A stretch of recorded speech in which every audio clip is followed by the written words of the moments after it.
This is Contemporary Communications Conference. My name is Ned Potter. Today we welcome Walter Bowart, the author of the best-selling book, Operation Mind Control. Hello, Walter. Hi, Ned. Your book, Operation Mind Control, published in paperback by Dell Publishers in 1978, is presently out of print, but is due for re-release soon. Operation Mind Control chronicles the research and development efforts by agencies of the U.S. intelligence community to control the perceptions and actions of individuals utilizing a wide variety of techniques, including drugs and drug-assisted interrogation, hypnosis, aversion therapy, electronic dissolution of memory, psychosurgery, bioelectronic implants, microwave transmissions, and numerous other methods of modifying or programming behavior. Your book was the result of a long and costly process of research involving technical assistance from over 45 professional people and the cooperative efforts of many private citizens working without major funding or corporate support, and spurred on by shock and outrage that citizens have been so victimized by their own government. As Richard Condon, author of The Manchurian Candidate, wrote in the foreword to your book, quote, "Please keep fearfully in mind that the astonishing information published in this seminal work of investigative reporting concerning avenues taken to decision and execution by our secret police to fracture or dissolve human minds was drawn directly from federal records and from official laboratory archives, as well as from the reviving memories of those who had already undergone the dehumanizing process." Welcome to L.A., Walter Bowart. Thank you for being here. First, I would like to say that your book, Operation Mind Control, is one of the most important books published in the last 25 years, and I'm honored to be able to interview you concerning this subject. Thanks. You detailed in Chapter 1 your meetings with veterans who suffered from amnesia. Before these meetings, how did you first become interested in mind control? Well, I ran into that fellow I identified in the book as David. I've known this guy since he was a little kid. We grew up together. He's a little younger than I. And we played together. And I knew him. And then he went off to Vietnam. He joined the Air Force. And he came back with amnesia and hypermnesia, vastly improved short-term memory. And he was sitting in the chair in the living room. I didn't recognize him. He looked like, if you've seen the pictures of the repatriated POWs in Korea, they're stooped over and hunched shoulders. He looked like that. And, of course, he had a almost shaved head, military style, after 4 years. And he was gaunt and thin. He had this hollow stare in his eye. I didn't even recognize the guy. And then when I found out what had happened to him with his mother and family, and I interviewed his psychiatrist over a period of time, I got to know the story really well. And I found out that this guy had been programmed to carry secret messages locked behind post-hypnotic blocks, a very sophisticated form of mind control, where he'd been put in front of a computer somehow, and there'd been this feedback with gibberish, coded information. So a guy would come up to him. One time he describes a story of going to a hotel room in Australia, and he thought he was on vacation. 5 days into the vacation, knock on the door, a man shows up, says something that contains the phrase, "Rose nose," triggers him, off goes the gibberish, which is 9 is 4, and out comes this coded information that he doesn't know what it meant, but he knew it verbatim. He also was a trained human tape recorder. He was video camera, if you will, sound and audio. And he would, today I've talked to him, it's been now almost 20 years later, and I just recently called him as I'm putting together the second edition, which is 2 volumes, and I'm working on the third. It's going to be 3 volumes. Probably end up being 4-volume work before it's done. But there's so much information about it. It's exciting. We now know, in 1980, there were 20 cases, I believe, or so, of multiple personality disorder diagnosed in America. We didn't know what it was. I mean, there was 3 Faces of Eve, which was a fluke. There was Sybil, which was a fluke. But we didn't know that it's a dissociative disorder is like one of the essential ways of looking at a mental health problem.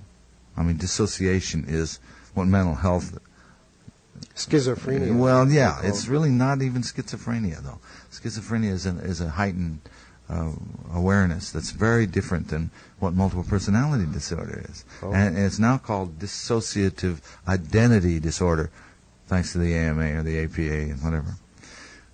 Not to obfuscate it, but or maybe to obfuscate it. You can't trust these doctors. You can't trust the AMA. You can't. You just can't. The psychiatric You association. can't trust them. There are men in there and women who are good people, but basically they're worried about being sued. They're in it to make money, and frankly, the psychiatrists and psychologists, most of them, the ones I'm talking to, they don't know. Even the best of them, they don't know how to treat this. They don't know what to do. They take the long way around.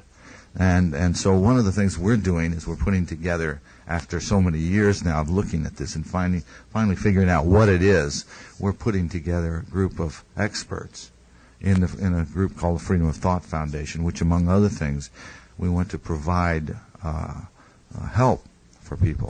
And we're going to have to train psychiatrists and psychologists in how to deal with government mind control. And we went back to David after all these years, and I said to David, how's it going? He said, well, I'm still only sleeping 2 hours a night. I'm still having nightmares. I said, what's your most frequent night? He said, it's the recurring one. He said, I see this man being mutilated. His fingers are cut off piece by piece in front of his family, and they're trying to get one of his family members to talk. Oh, memories that are coming back. And yeah, so he's remembering being this human tape recorder, witnessing this stuff. And it keeps him from sleeping. And all sorts of other things are a result of this. Well, I started asking him questions. I said, now your father, he wasn't raised with his father. He left when he was a small child. But his father was an alcoholic who used to beat the kids. Okay? Well, this is the basis of dissociation.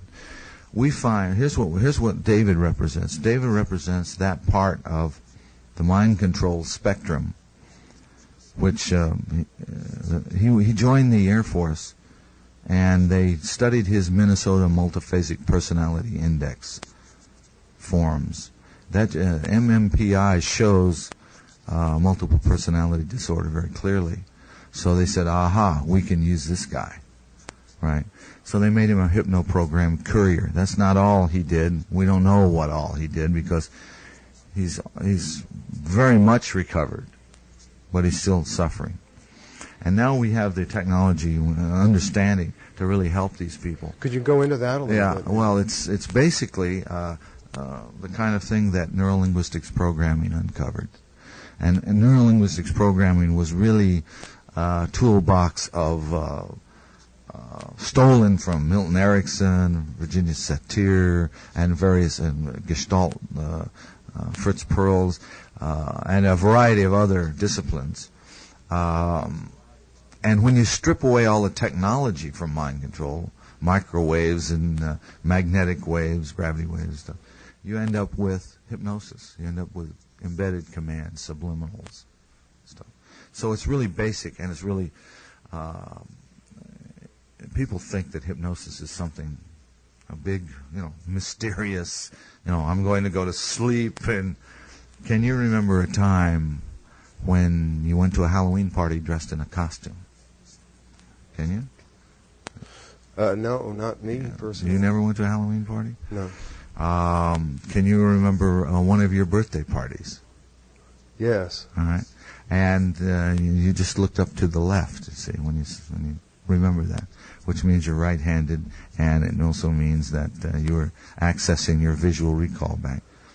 All right. My grandmother was at my left, helping me to cut the cake. All right. So now, if you were going to direct a movie of this scene and recreate it, but have actors play your scene, how would you improve that scene? Improve it.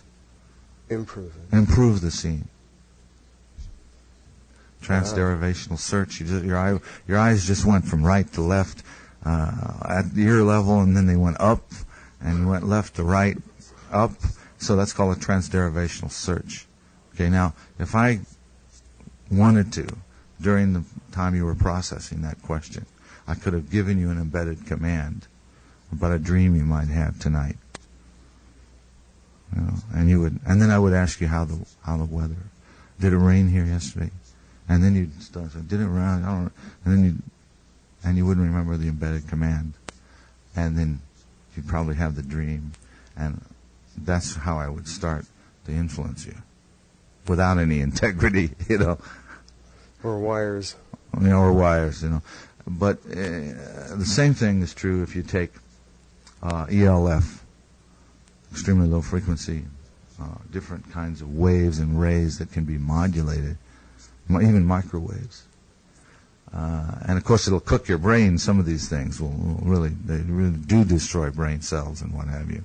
But the guys were coming back. When I was doing in Operation Mind Control is a Strange History, we did 98 radio and television interviews in 33 cities in 30 days on the tour. And when it was put out, I think that's a world record. I felt like I was in a rock and roll band without the band. You know, you look out the window, you'd say, "Where the hell is this? It's raining out. It's miserable." At 5:00 in the morning, the phone rings, and it's some guy that says, "Oh, what a lovely day we're having." You know, and you say, "Where's this?" And the guy's calling from New Orleans. You don't know where you are by that time.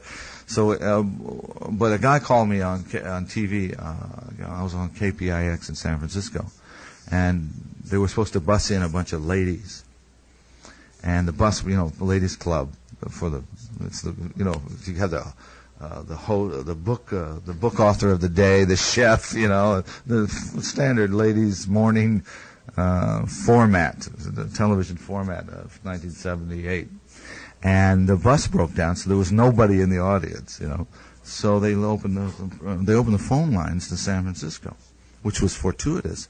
Because I got this call, and the director says, "Hey, I think we're in a break," and he says, "We got a commander from the Navy here that says he was part of an assassination team, and he can't remember stuff. You want to talk to him on the air?" And I said, "Yeah, put him on." So on comes this commander, and he says, "I was part of a black pajama team that was working behind a fixed border. You call it a fixed border in Southeast Asia, and we were creating accidents that would cause the death of any prominent, any charismatic politician on the local level that was rising up in China." You know, we found out later it was China. He didn't say that on the air, but later I said, "Was that China?" He said, "Yes." And he said his team went. They all got back from their tour of duty. They did it for 6 years, I think he said, and they all got the flu, and they all went to Walter Reed Hospital, and, quote, "they came out with cardboard memories." You know. So what they were using was electronic dissolution of memory on those guys.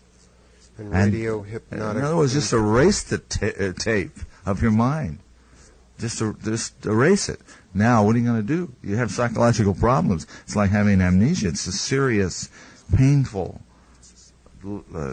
gnawing. You're stumbling around in an alien world without any reference points, no memory. So then you have to put the memory back. So they show them slides. So they have a two-dimensional reality. Slides of what? Slide of Grandpa and their life growing up as a kid, you know. Them and their dog at 8, you know. But they don't have any real tactile and kinesthetic it's criminal. Memory. It's criminal. Yes, it is. Also, the reason we know, like there's I call it the false memory syndrome foundation, you know. The reason we know that the psychosciences are in such trouble is because when they're doing, Elizabeth Loftus and others are talking about memory.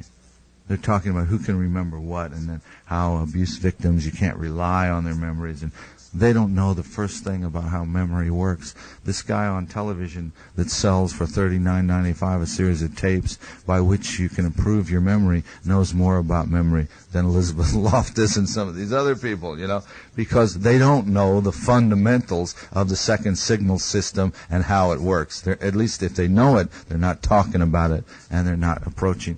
I mean, I just don't think that they have any solid basis. They go by studies and databases, and you know how statistics lie, you know, but they don't have the nuts and bolts by which they can operate this mechanism of the mind. And now there are people that do, and unfortunately, not too many of them are in the psychosciences. But we're going to put together a group. We've got a workshop for psychiatrists and psychologists, and we're putting together some of the handlers, the people that were the mind controllers of the past generation. Some of the people that worked on the project, so-called Project Monarch, that created presidential models. People that worked in Project 100,000, that hypno-programmed 100,000 people. The handlers, we're putting the handlers together with the psychiatrists and the doctors to teach them the codes, cues, and triggers for the different kinds of mind control. The SEAL teams, the Navy SEAL teams, also the what's the other team? Where's no insignias? The ones that went to Waco. ATF. No, not ATF. They were just black pajamas. It's in the book. I don't want to look. But these guys are hypno-programmed. And the programming is not that perfect. I mean, it's like getting a military education, is not a very great education because, by the time it's got so watered down to the lowest common denominator, like Juliana McKinney is in Washington at the, what's it called, the Electronic Harassment Project of the National Security Alumni Association. And she said that she learned NLP in the Army as an Army spy, Army intelligence agent. She learned neurolinguistics programming, but she can't use it. I said, why not? She says, well, you know how the government education is, it's just not any good. It's like the lowest common denominator. It's watered down. People that taught the people that taught the people that taught the people that taught the people are teaching us, And it's she says, I can't use it. She said, I never got it. I never understood. But it would be it's an important tool for all of us. I think it's got to become part of our educational system. And it's a great way to for self-defense. Yeah, the compartmentalization and need-to-know basis degrades the quality of the research, apparently. Well, also the authoritarian, pyramid, linear, chain of command kind of organization is not very creative. Second signal system reinforcement is everything. A baby's laying in the crib, and it's got, just imagine you got an orange Nerf ball hanging over its head. You trademark Nerf ball. The baby's instinct is to reach up and touch this soft, warm, furry, orange ball. And when it touches it, at first it just sees this orange whatever it is. But when it touches it, it understands that it's not cold, it's not too hot, it's not menacing, it's orange, warm, furry, and it understands it and remembers what the Nerf ball is. So then you'll see the baby slap it and laugh and start interacting with the Nerf ball or whatever. But until that time, it's just curiosity makes it reach out and touch it. So you'll see a kid likewise when it's just beginning to walk. It'll stick. Imagine you got a glowing pot-bellied stove across the room. The kid walks up, and if you don't stop it, he'll put his hand on that cherry red stove. It'll do it once. That's aversive reaction. Aversive therapy. Ouch, burn, no more. Now you move away from the stove. But life is an adjustment between the urge toward eureka, and actually that's the pleasure center. When you discover the wow, that's the pleasure center stimulus, and I think it's the most powerful motivational force in human nature. Not sex, as Freud said, or not survival, as Darwin said. I think the eureka is what has made man come to this stage. And I hope we continue. Unfortunately, we run up against the National Security Act, the National Security Curtain, and that's what's keeping the eurekas secret. All of our problems of society today, looks to me like, can be tracked right straight to the National Security Act. But that's another subject. Are you aware of any attempts to suppress your book? Well, I haven't been able to prove any. I got a lawyer for a while, and we. It seems just common sense. I can put together a pretty good argument. And in the beginning of the book, in the preface, I mentioned I got a lot of death threats. The book was taken off the shelf by Dell. Another book that was very harmless. The difference. It was based on the CIA documents that were released in the Freedom of Information Act. But mine wasn't. Mine was based on the research that I did, talking to people. And then I just used the documents to underline and prove the case. But this other book was mainly only the documents and handed out the way the CIA handed them out. And that was taken by Dell and replaced mine. And it's still in their list. What is the name? How that was John Marks, the Manchurian Candidate. Oh. And it's still in their list now. And I understand Marx has quit doing the research. I mean, he's on to something else. I don't know what he's doing. But I think that was disinformation. I mean, it didn't tell the truth. But the main difference was I said this is operational. And he said it's just experiments. We didn't come up with anything. We spent all this money. Oh, how silly. And I said this is the most important thing since the atom bomb. This is the Diane. I love Diane de Prima's poem Rant. The only war there is the war against the imagination. The only war there is the war against the imagination, and all other wars are subsumed by it. And what is the brain bomb that I've heard or read about? A brain bomb, yes. Well, it's probably something like the neutron bomb, except it doesn't kill the people. It just erases the tape, Just it leaves you stumbling around. And how about that? Can you imagine? I can see a science fiction like film. Ed now. Muskie, remember the Ed Muskie? Yeah, sure. Yeah, there's a number of things that can do that. Number of different things. Ed Muskie, they were. Remember, George Romney said, "I was brainwashed." Jack Ruby said, "I was brainwashed." Just listen to what people say.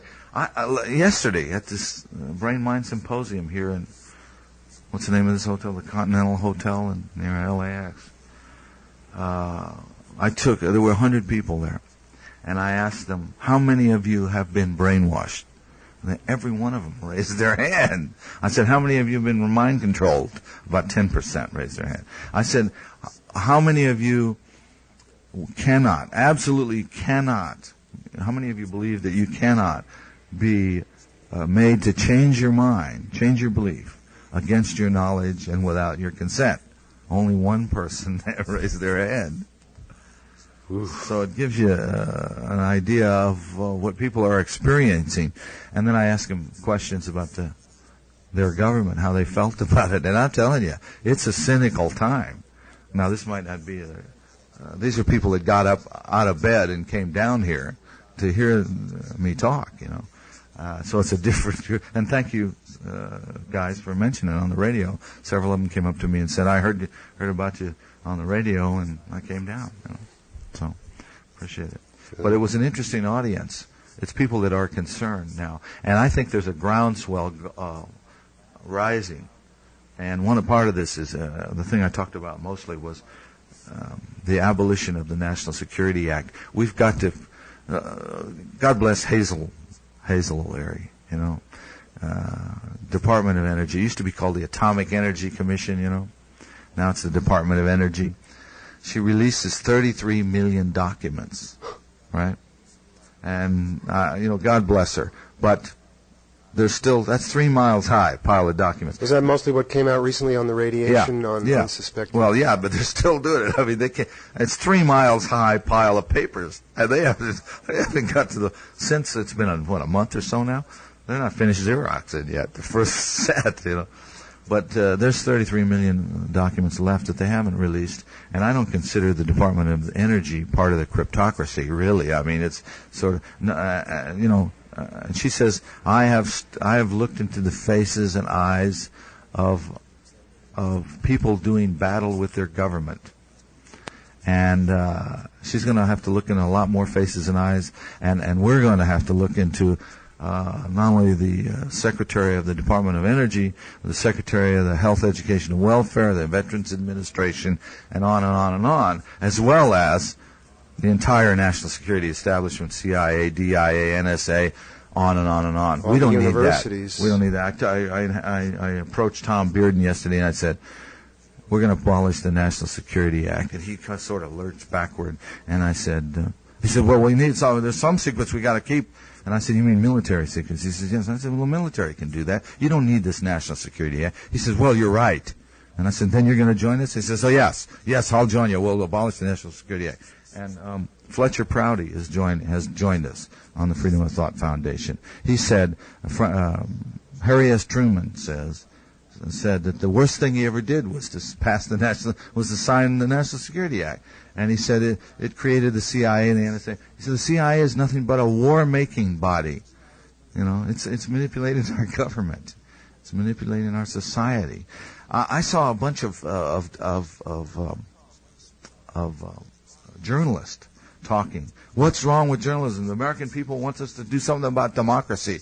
We can't save democracy. We can barely save journalism, they say. They said the American public doesn't believe in us as journalists anymore. They don't believe in we're slimy as lawyers, in effect. And the reason is because they're not talking about anything relevant. All the secrets are behind the national security curtain. Let's talk about fusion. Let's talk about solving the energy problem. The technology already exists and has for years. We don't need a fossil fuel economy. It's over. The cat's out of the bag. Those of us that are readers and researchers know this. I personally was told by one of the top people at the Mellon Bank years ago, we're going to trim the fat from this economy. A guy named Addison A. Vestal, who was the tax man from the Mellon family, said, we're going to trim the fat from this economy in 1968. We're going to create the oil crisis. Our partners in Kuwait, you know, we funded the royal family in Kuwait. They were just a bunch of naked Bedouins out there, you know. And he tells me the whole story of what has happened in the last 20 years. And, of course, at the time I said, this can't be. You know, I don't believe this. You know, but it happened. So now I know there's a conspiracy against the future. And he told me, he said, I was into Buckminster Fuller a lot and reading about that World Resources Inventory and stuff. And I said, well, this fossil fuel economy, isn't it kind of the days numbered? He says, well, yeah, but we're going to pump every drop of oil out of the ground at top dollar before we make the capital commitment to alternatives. You know, and I said, well, what were the alternatives? Solar? He says, well, the solar would be good and wind. And he said, but the main thing is going to be fusion. And I said, well, fusion, they can't do that. They can't contain plasma and all the other things. He says, you're right. Cooling, the two problems are on the planet here are cooling the reactor once you start it, and containing that ball of plasma. He said, but we solved that. And I said, how? He says, we have a company called General Atomics, and it's owned half by Gulf and half by Westinghouse, and we're putting it in orbit, the plasma, and so it's gravity-less, and it sits there, and then you just vent it out in space, you cool it, and then you beam the electricity back to Nevada or wherever, microwave, and you distribute it. And that was in 1968. Well, they had the windfall profits tax then. Remember? When the oil costs. Well, then they took General Atomics, which was nothing more than a paper shell with some patents, I suppose. And they bellied it up and they took a $5 billion write-off. So that's the way the game is played by the international corporations. And it's the New World Order, folks. That's what it is. Well, tell us, Walter, generally, what are the objectives of mind control? To cover the secrets of the slaves that buried the pharaoh, so to speak. It's the same. The objectives of mind control are to create a psycho-civilized society, according to Delgado, Yale professor, CIA-funded Jose Delgado. Office of Naval Research. Yeah, in other words, we can have a bunch of... Well, we don't need the robots anymore, you know. They really don't know what they're doing. If you take the meta view of this thing, you realize that when... that any new technology envelops the old technology, and the old technology becomes obsolete, and therefore it becomes an art form. So as we've created the satellite technology, we've surrounded the Earth by this very fragile, delicate, it's going to become like a spider web of technology, satellite technology surrounding the Earth, and that's the high ground. So, in military strategy, whoever's got the high ground has the advantage. So we look back down the Earth is obsolete. So it's finally already occurred to the cryptocrats, who we don't have the need to know. We're just so many rats in a maze to these guys in the present mindset of government. Right? And that's why more than half of the population of the United States has been experimented on in one form or another. So what they're going to do, and this is the problem we've got to face, and this is the purpose of the mind control, this is where mind control fits in, is they're going to engineer the planet Earth. They're going to terraform, planetary engineering. But when you have bureaucrats doing it, all you can have is grandfathered clauses, that say, okay, you're a pygmy in Africa, right? That means you're naked, and you use blowguns or whatever, and you live in the bush. Now, if Jerry decides to sell TV sets to the pygmies, right, out of the sky a laser beam will shoot and zap Jerry's cerebellum or something, and so or else he goes to jail for selling satellite dish to the pygmies, because they cannot be allowed to exit their time space. They're in quarantine. They're in a time quarantine, right? So L.A. maybe will be the only creative space on Earth, where anything goes, and it'll have a blackout over it, and anything goes, and you can think anything and do anything in L.A. Of course, it'll be total chaos, as it is already, But this is creativity. Creativity is chaos, and it's this wonderful interplay of chaos, not order. But otherwise, we're going to order the entire thing, and when freedom, unfortunately for these guys and their way of thinking, our founding fathers granted us the inalienable right of freedom of speech. So they can't stop you from speaking. But if they can stop you from thinking or direct your thoughts, they can control what you say. And that's what it's all about. In his recent book, The Controllers, subtitled Modern Myth, Mass Manipulation, and the New Hypothesis of Alien Abductions, Martin Cannon says the image of an alien from a UFO provides an effective cover story to disguise the faces of the real abductors, namely psychiatrists, cryptocrats, and other operatives of the national security state in Halloween masks, so to speak. The experiment being done by the Defense Advanced Research Projects Agency, Naval Intelligence, CIA, universities, etc., in such areas as electronic stimulation of the brain, hypnotic resistance to torture, microwave induction of intracerebral voices, and electronic dissolution of memory, need victims. And how better to evade responsibility for these crimes than to blame them on aliens? Could you comment on that? Well, I'd say well put, Martin Cannon. I mean, well done.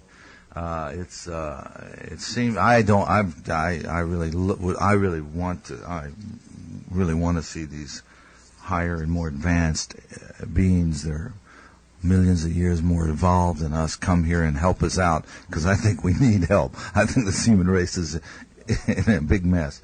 But unfortunately, it looks like Martin Cannon is right. It took me a couple of years to come to terms with that, or at least he's partially right. I don't think he's explained the entire UFO thing by his thesis. I think the book is worth reading, The Controllers. But I've since done my own research and found out that there is much more to Cannon's thesis than even Cannon knew about. And because now we have a number of the monarch victims and other survivors of mind control, the government mind control, who are telling us that as children 15 or 20 years ago, they were inside of a gray costume, so to speak, an articulated costume, very advanced for its day. And they played a role in pulling off a fake abduction scenario for somebody that was under influence of drugs. the first story I heard was they'd given this guy sodium amytal, and there he is, sort of floating in and out of the Twilight Zone, and they're making him believe that he's been abducted. But recently, one of these handlers says it's done with stun guns. It's done with high voltage electricity. And he said, if you'll get me a volunteer at one of these workshops, that one of the things we want to put together, you're going to have to sign all the, whoever the volunteer is going to have to pardon us from any liabilities, but he's going to induce an alien abduction experience with this high voltage electricity zap, and amnesia as well, and a post-embedded command, and he's going to do it just like the aliens scenario is. So the cattle mutilations and all of that, they're called screens and scrambles. I'm working with a psychologist now who does not wish to be named because it's such a controversial area of research, and the psychiatric and psychological community is so highly political and so involved with so much big money and so corrupt that she says, I don't want people to know who I am right now. But she's doing a lot of research, and she's made a graph and cross-correlated the different ritual abuse phenomenon, the random abuse phenomenon, alien abduction phenomenon, and mind control phenomenon. And it's really all the same. It follows a pattern. It's all the same. And so that's what makes us believe that we know also from the testimony of people that are recovering from this mind control stuff, that it's not someone 30 years, 35 years. They're just now beginning to remember what they did. And some of the things, they were from multiple generational incest families, a lot of them women, 70-80%.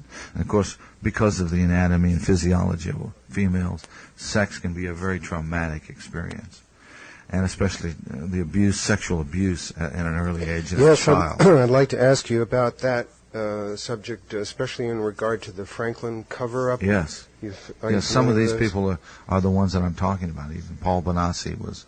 Right. He was one of the informants, and he describes. It's not widely known, but he describes an alien situation. He calls it alien programming. Oh, really? Yeah. Well, do you think that the efforts to discredit the returning memories of these victims is an attempt by the psychiatrists to protect this method of mind control? Yeah, well, I think they're trying to. I think they're trying to. I mean, this is what they call false memory. Yeah, spindrome is what I call it. Well, it's not a syndrome. It's not scientifically a syndrome. They're very rigid. There's a definition to the word syndrome, and the thing that's being described as the false memory syndrome doesn't fit the definition. It's not a syndrome. So I call it a spindrome. I think the false memory phenomenon is a lot of hot air. I mean, it's not only a lot of hot air. I think it's a deliberate. Martin T. Orn, and a couple of other MK Ultra psychiatrists are on that board of the False Memory Syndrome Foundation. Well, Peter Breggin says that these psychiatrists get around in groups and they make up these phrases, yes. Like attention deficit disorder. Yeah, that's right. They're just pure. That's right. I talked to Colin Ross, who's probably the leading man on multiple personality disorder. President of and all that stuff. He's a Canadian, and he's trying to live down Cameron's work. And I said to him, Colin, the psychiatrists are the ones that created this whole mind control mess. He made the statement that military or government mind control is going to keep psychiatry alive for the next 10 years because people are, this is obsolete now, the way they did it now. They're turning these people loose. They're not killing them. They used to kill them, and these kind of spies, Now they're just turning them loose, and you got armies of zombies walking around, people with no memories and scrambled memories and all kinds of psychological problems, traumatized, dissociated, multiple personality disorder. But there's a difference between a random person that's just been abused by some drunk father, say, and a military, somebody that's been taken as a child, as an MTPD child, and then developed and disciplined. And then there's also a difference in the alien. The alien abductee is very passive. It's like their soul has been pacified, and the regular abuse victim is angry. He's got a tremendous amount of anger. So it's very interesting to see the difference. But they all describe the same thing. They say, you go down the chart, you can't believe the similarities in set and setting, and animate and inanimate objects that they've described. Psychiatry. Look,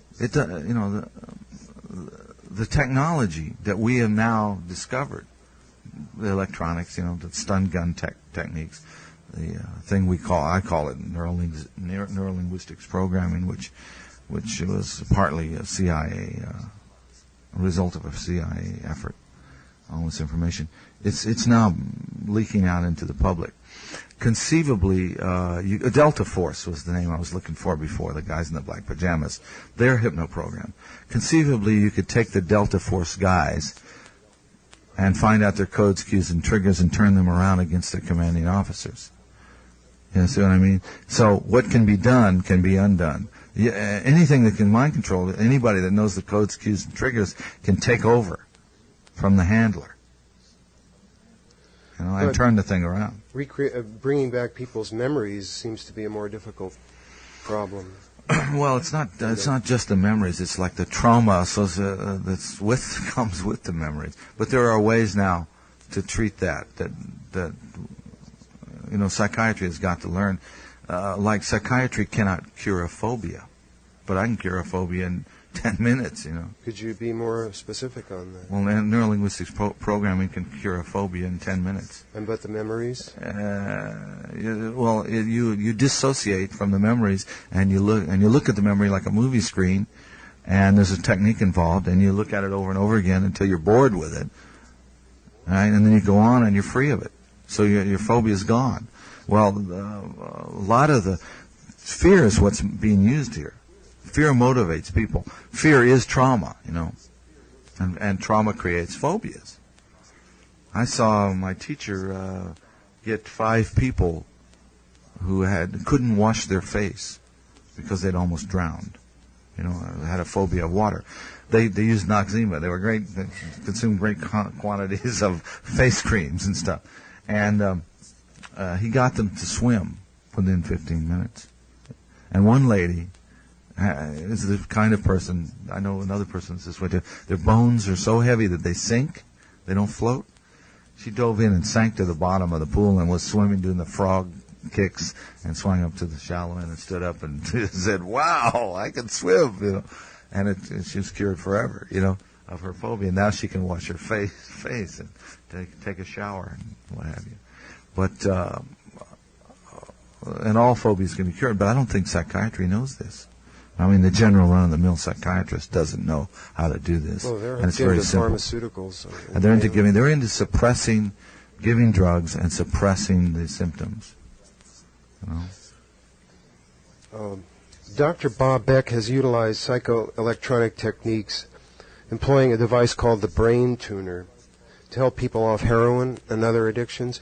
What can you tell us about some of the positive uses of these techniques? Well, all of it. Every one of these mind control techniques have been used to enslave people. Some of the electronic realm of it is new, but all of it is as old as mankind.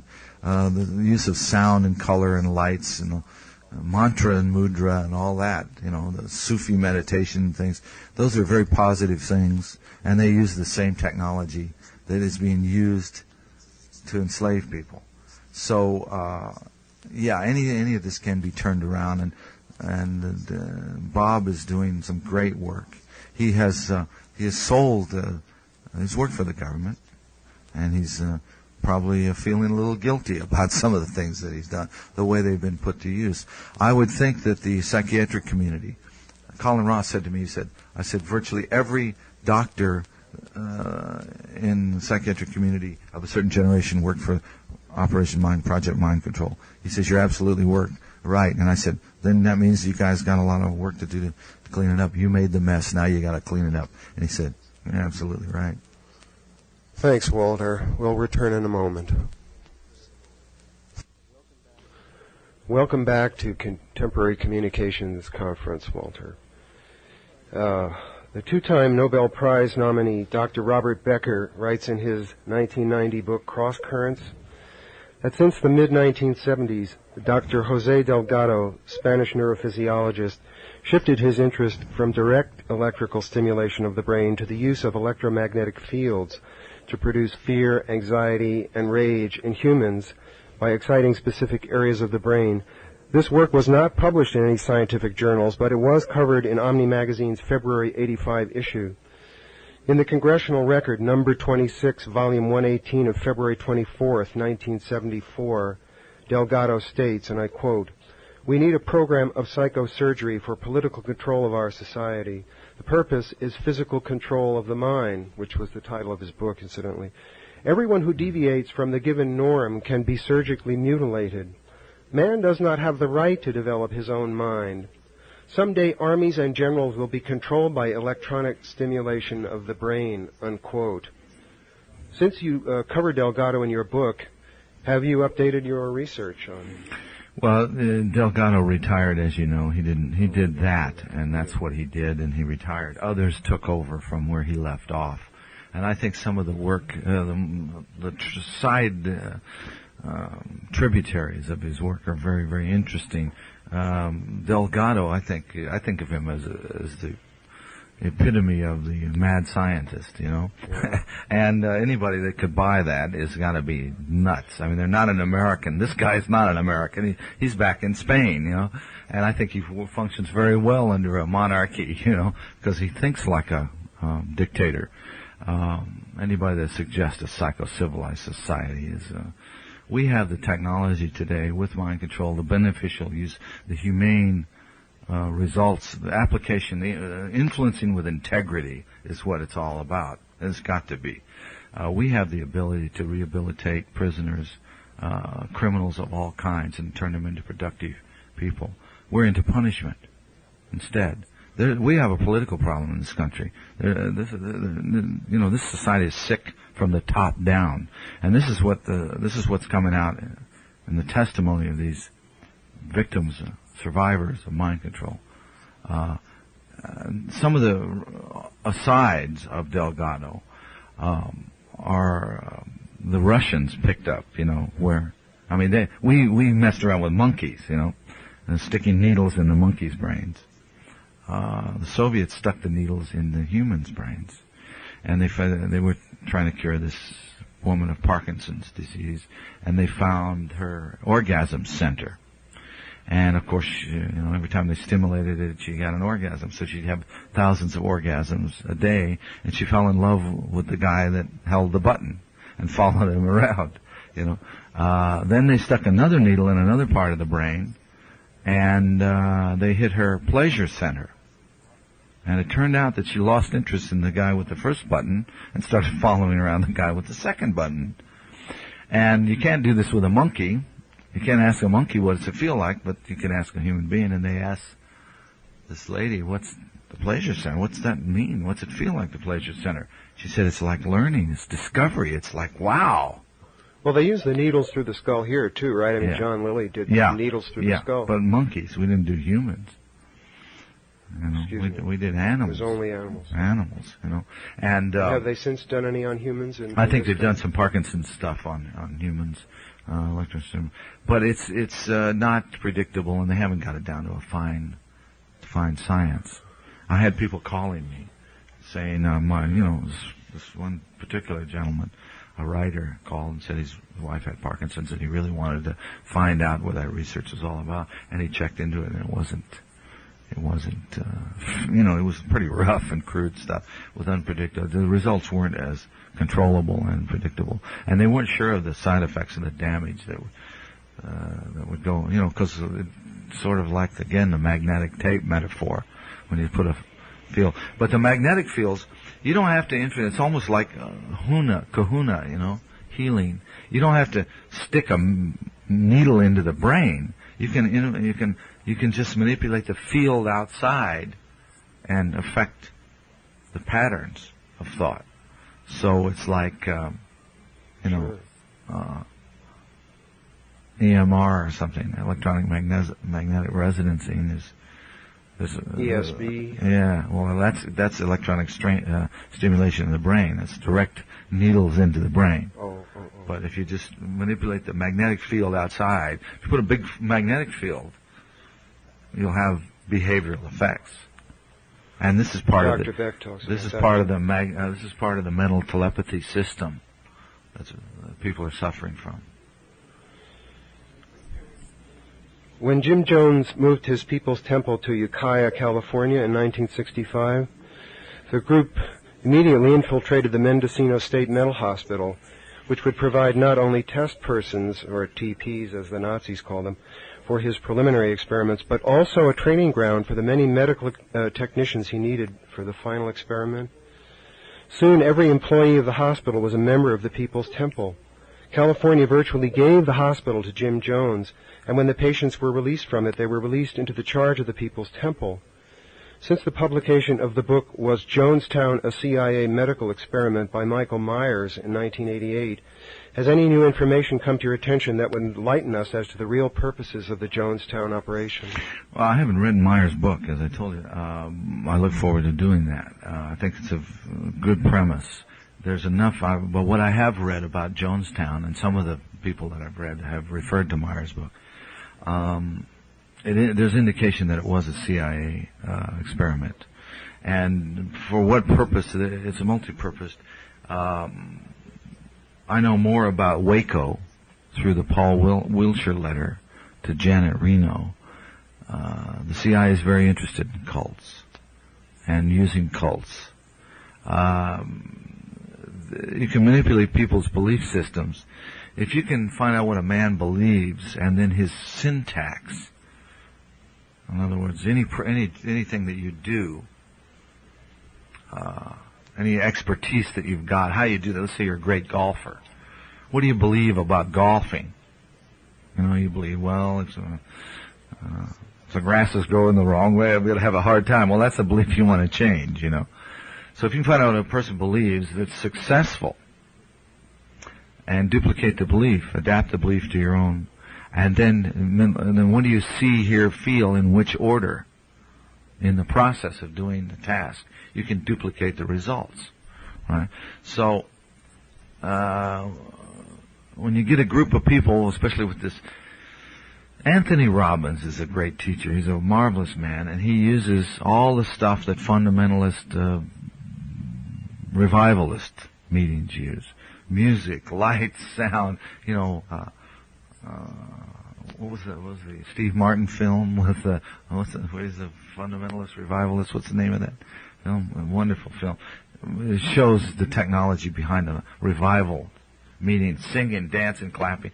Say something, get a group of people saying something, chanting it over and over again, and then get them to anchor it in their physiology by dancing or clapping their hands together or something. It's very powerful. It's using the memory in your body to reinforce the information. So you can really change behaviors this way. So that's part of the research that would go on with cults and groups. Now, in Waco, according to Wilshire's letter, and according to the Delta Force guys that went in there and murdered some of these people, right? They had a problem of conscience because these were sitting ducks. These people were captive sitting ducks. They used according to Wilshire's letter, and now we know that Wilshire is dead. He was hit by some electronic weapon, it looks like, that exploded his inner organs. He was found on the toilet, internal hemorrhage. And they took his organs to Walter Reed Hospital, which is where they take the microwave and other non-lethal weapons research victims. Right? Waco and Jonestown are two examples of CIA interference, and this is why we've got to abolish the National Security Act. This has got to stop. We've got the Nazis on our hands.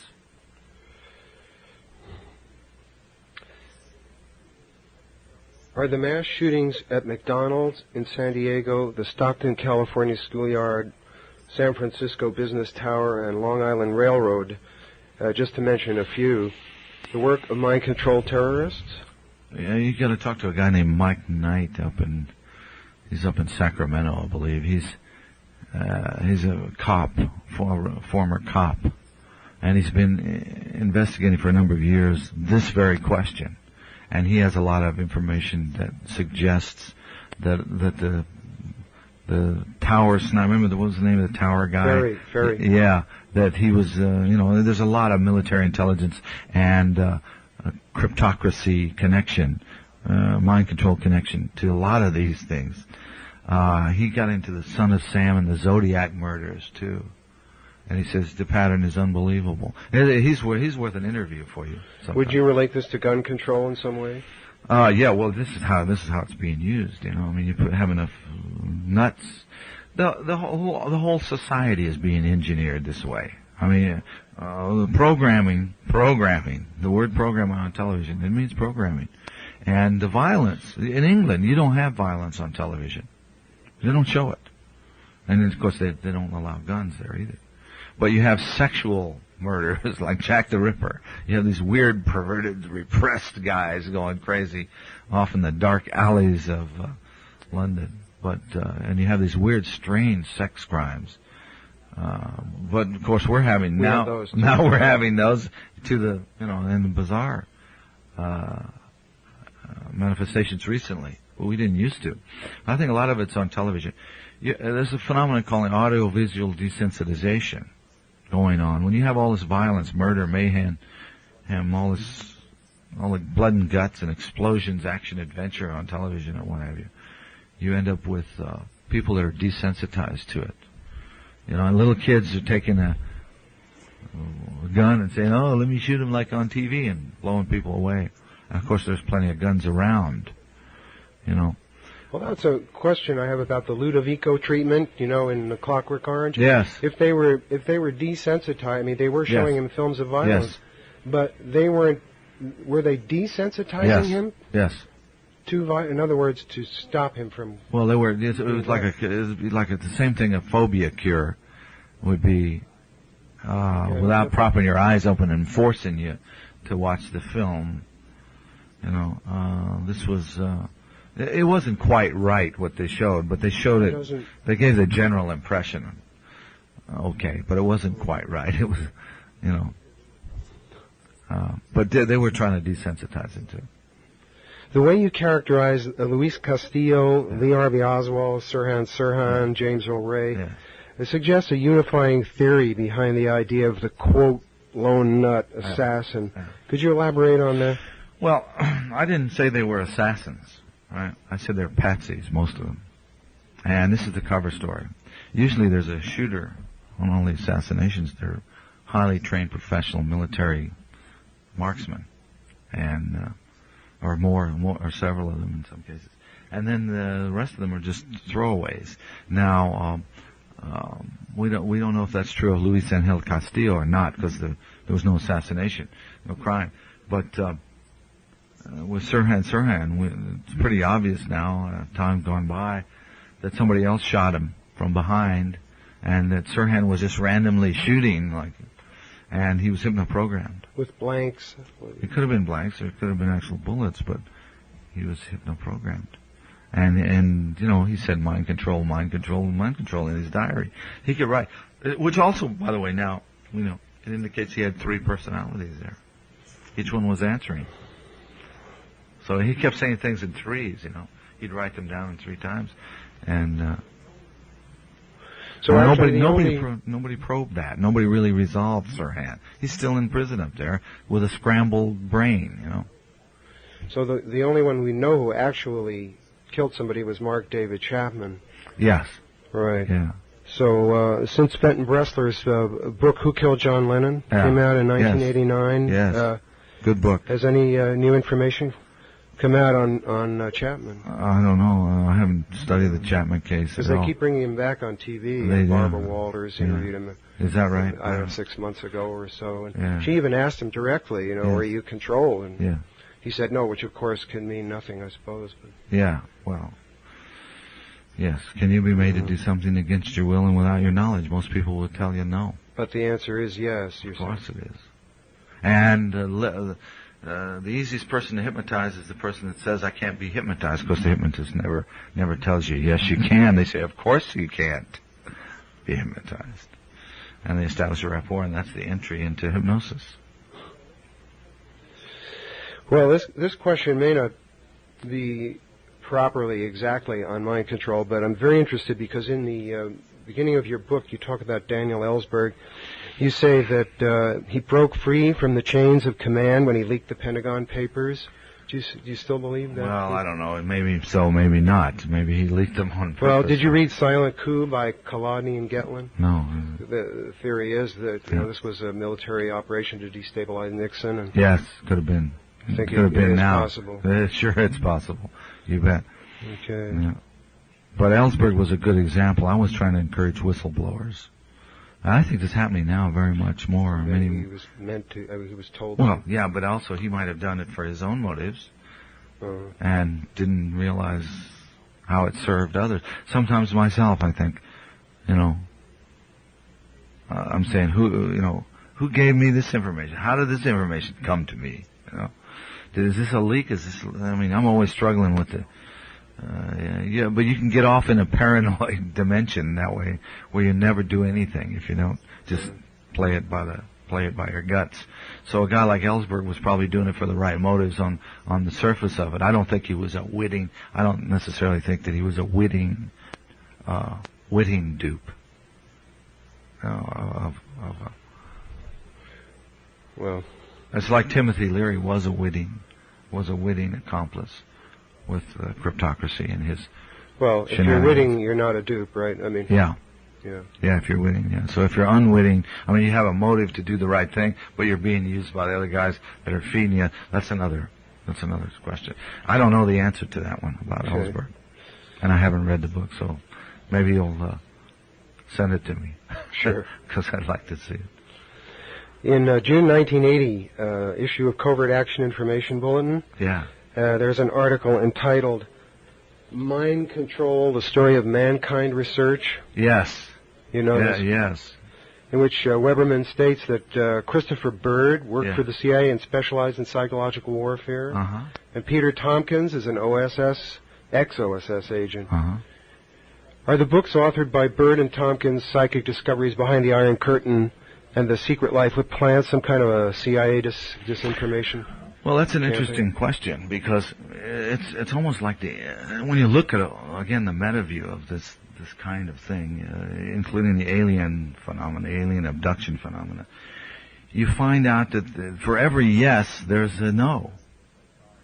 For every guy that says I have the J.B. Rhine's research in Duke University in the 50s was CIA funded, and it got positive results. I would bet it's 50.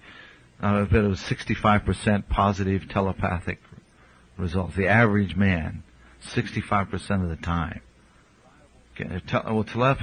Reliable telepathic results can be induced in an average man 65% of the time. Well, do you know that information? Have you seen that information? It's covered up. They debunked, they said, we wasted all this money on Duke University. CIA funded the research, right? And there are a whole lot of people that are victims of mind control that were hypno-program presidential models that were recruited from the Duke University parapsychology experiments. They were volunteers for parapsychology, and then they ended up being sex slaves and couriers and drug mules, working under with these. Now 30 years later they're remembering. So for every yes there's a no. I was taken by a man in England named David Bearglass. I was on the BBC. And he says, gosh, Dr. Sargent is talking. You've got to come to the Royal Academy with us to hear this. And I thought it was William Sargent, the guy that wrote The Battle for Men's Minds. But it was another guy, a younger guy at Cambridge, who was doing a telepathy experiment in which white sound was put into the ears of the receiver, and ping pong balls that were stimulated like you see like a blind person, just white light. And it's the same thing as a peyote ceremony. The drum and the fire keeps your senses occupied. And in the other room, in the other building, are random 50 envelopes with torn out photos from Life magazine or something. And you open one of them, you're the sender. And you've all been tested. You're with the cards. You show no measurable ability at ESP, neither the sender nor the receiver. And you go into this room, and you're the sender, and you open the thing, and you get a picture of a ship or something. All right, and then you concentrate on the picture of the ship.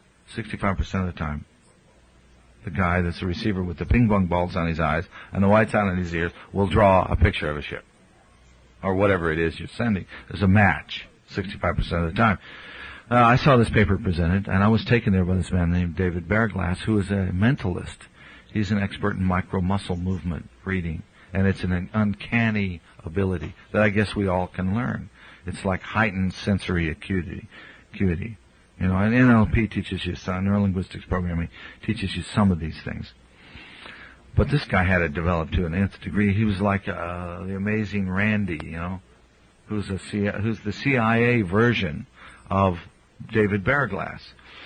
So Bearglass kept us out till 4 in the morning, and we had a great time having dinner. And Omni Magazine was the host of this affair, and I got to talk a lot with Sargent, and I was really impressed with what he was doing. And on the way home, this guy, Bearglass guy, kept getting up to make a phone call. And I said, "Where are you going, Dave?" He says, "My 40th wedding anniversary. I have to call my wife." And finally we go home, and he's taking me back to the hotel in his big Pontiac, American car, in these narrow British streets. And it suddenly registers, this is something weird. So we got to the hotel, and I said, "David, how long have you been working for MI6? He said, "Oh, about 20 years, you know." So, and he was the debunker of Sargent. And I went with this guy and heard this great presentation about telepathy. Then this Bearglass guy and 2 other guys get up, and they just raked this guy over the coal. They were nasty and venomous and called him a fraud, this doctor. And then everybody's polite afterwards, and it's very strange. So for every yes, there's a no. And it's almost like with the UFO phenomenon. Can you handle it? What if we are in contact with an alien culture? All right, that's millions of years more advanced. Goodbye, religion. We're not going to believe in science anymore, not the science we've got. We're not going to believe in our government anymore because they don't know anything. All right? There goes civilization. We're going to all end up like a bunch of aborigines or a bunch of, the same phenomena that happened to any other culture that encounters an advanced civilization. We're going to lose all. Would they be that advanced and still have malevolent purposes? Well, I don't know the answer to that. What do you think? I think it's a 50-50 chance. Under any circumstance. Yes. Why couldn't they be? I mean, what's malevolent? The extinction, the annihilation of the genetic mutation, the forced intervention in genetic manipulation in the human race, and the extinction of the human race as we know it, could be a very beneficent for the universe thing. Depends on your point of view. Do you want to be the one? No, but are you going to give your genes for your country or what? For your planet, for your race, for your species. It would help, maybe. Yeah, maybe, but it's hard to think of in terms of, you got a wife and kids and loved ones, and you're going to let them go to the gas chambers to save Germany or whatever, I mean, of course not. The ends don't justify the means. Oh, thank you. It's got to be that way. I mean, I kind of believe in something inside me says that the human spirit is good, and that we are, the stuff of the universe. We are the atoms created by whatever, God or otherwise, or the nameless, whatever. Okay. Can you now reveal any of the names of the anonymous intelligence and military sources mentioned in your author's note and in Chapter 17 of Operation Mind Control? I don't remember. What was in Chapter 17? I don't remember exactly. Was that the guy? Was that the assassin? The assassin is dead. I could reveal his name. I'd have to go back and look it up. He died of cancer. And I'll tell you, some of the people I interviewed that didn't want to be identified that were living at the time was David Bruce and Abel Harriman. So, but there were a lot of others. One guy's probably still alive. He was a high government military man, and he was still was about to retire, and he was in intelligence, and he helped me a lot. Is one of them John Grace, the man probably known as Valdemar Valerian? No. I never talked to him. Can you tell us something about the stuff you've learned since the writing of your book, this future of... Yeah, it's Operation Mind Control, as it was published by Dell in 1978, was just the tip of the iceberg. It was sort of a probe of what was going on. We covered the whole spectrum, and I'm quite amazed. I'm just a reporter. I'm just a writer. And I'm quite amazed. Since I've gotten an immense education, I've been certified in neurolinguistics programming and other things, and then become a lie detector operator, psychological stress evaluator. And it's become a whole study for me. But I'm just especially then I was just reporting what I heard.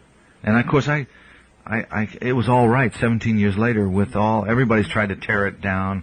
I was on all these radio shows and television shows, and they what they call sandbag you, where they try to nitpick you and trap you and trick you. And one guy was one of the sociologists that did one of the studies for the CIA. He was the host of the Radio Free America show in Chicago. Rosenbaum was his name. And after the end, he says, "Well, I was the guy that did the experiment on this submarine. I'm sorry I had to sandbag you that way, And he felt guilty about it because it was a low, cheap shot, Did you ask him why he was doing that? Oh, it's quite obvious. He's been told to do that. He said, you understand why I had to do that? And I said, yeah, it's your job. Well, that's his job. But Radio Free America is a propaganda organ of the CIA, And the news, of course, all of our news in this country is by admission of what's his name was the CIA director. Richard Helms? No, the one who just testified before the Senate when they said they wanted him to liberalize the more freedom, Gates. He was then the director, the interim director. He released the memo. First the Congress asked him to see ways that they could loosen up and get rid of some of these secrets. So he came back with a 100-page report that was classified for Congress. They couldn't show it to Congress. The Congress insisted. They really made a stink. So then he released the report. And the report says that every radio, television, newspaper in the country has a CIA asset on it. Okay? So our news is manipulated and controlled. Right. We know that from the dispatch document that was about how to counter criticism of the Warren Commission report. Oh, really? It was put out. Great. Yeah, I got a That's copy wonderful. of that from Mark Lane. Really? You should read that. I don't have it. Didn't bring it. Oh. And, well, it's definitely controlled. And, but there's hope that every disaster is a blessing in disguise. When information travels at the speed of light, there's no secrecy. You can't control this stuff. So the cryptocracy's days are numbered. The Clipper chip didn't work. They're going to try something else. They'll keep trying something. They'll get something that they have a back door that they can read your mail and eavesdrop on your computer communication, listen to your telephones. But it won't matter because some other hacker will invent a a guy named Carl, what was his name? He had a company called Cryptext. He was Carl Nicolai up in Oregon, Washington. Cryptext. This was back in 80 maybe. A little $100 box. You put it on your computer, and it encodes everything. I mean, man, you're the only ones with the keys. God forbid you lose the key. You never get it back. Like a Clipper? It was like better than the Clipper thing.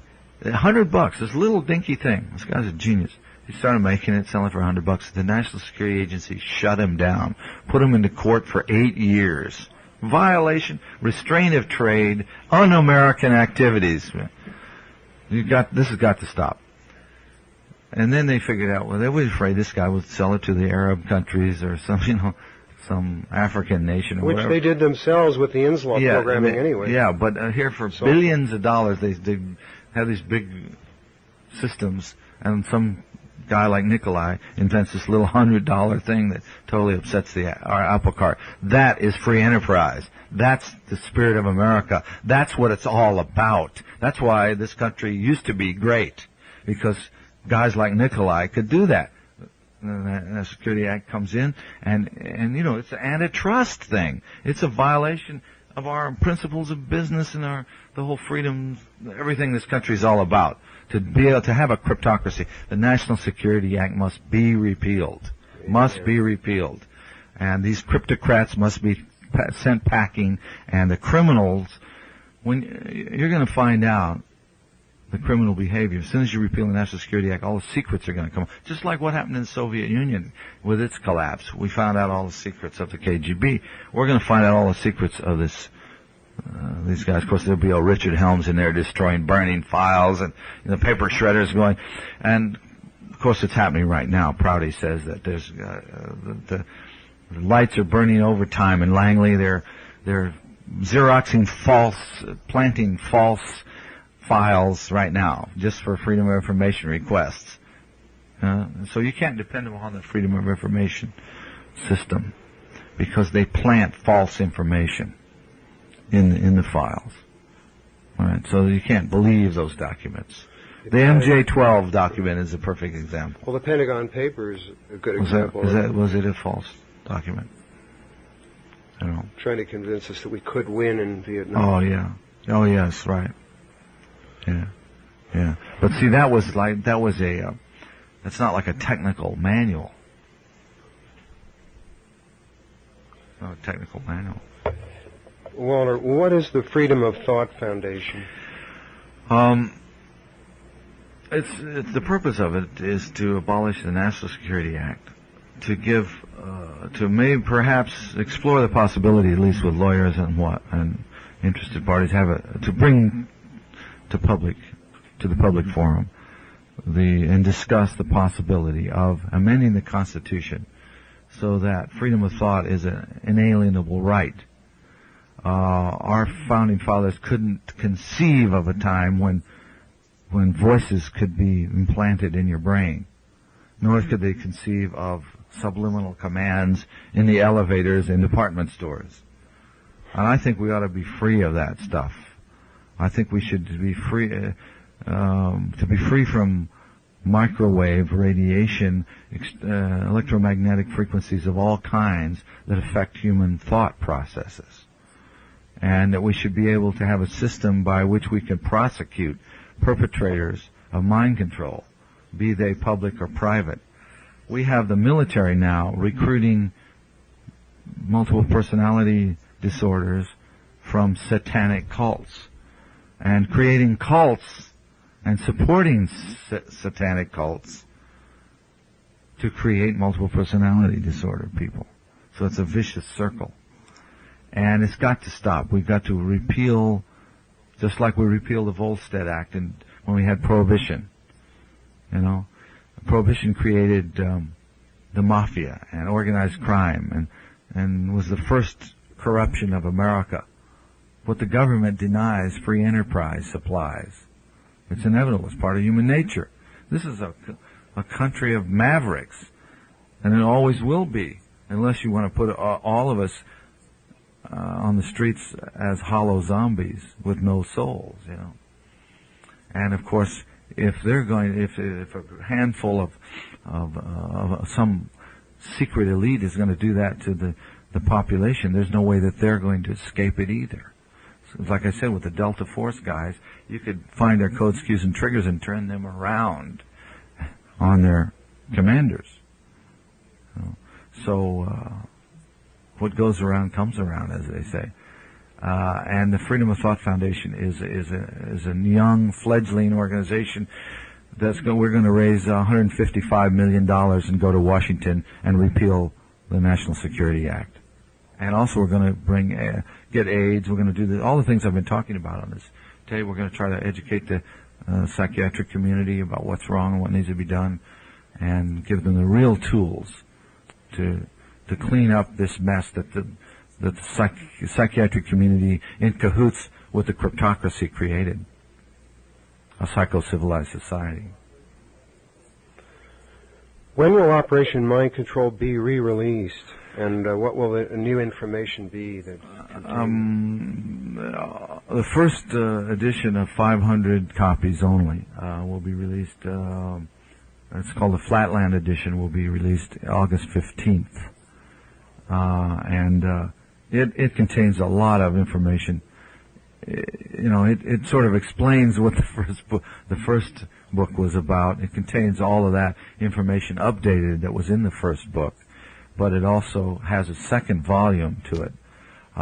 It's more than twice the size of the first edition, and it's got more testimony from witnesses.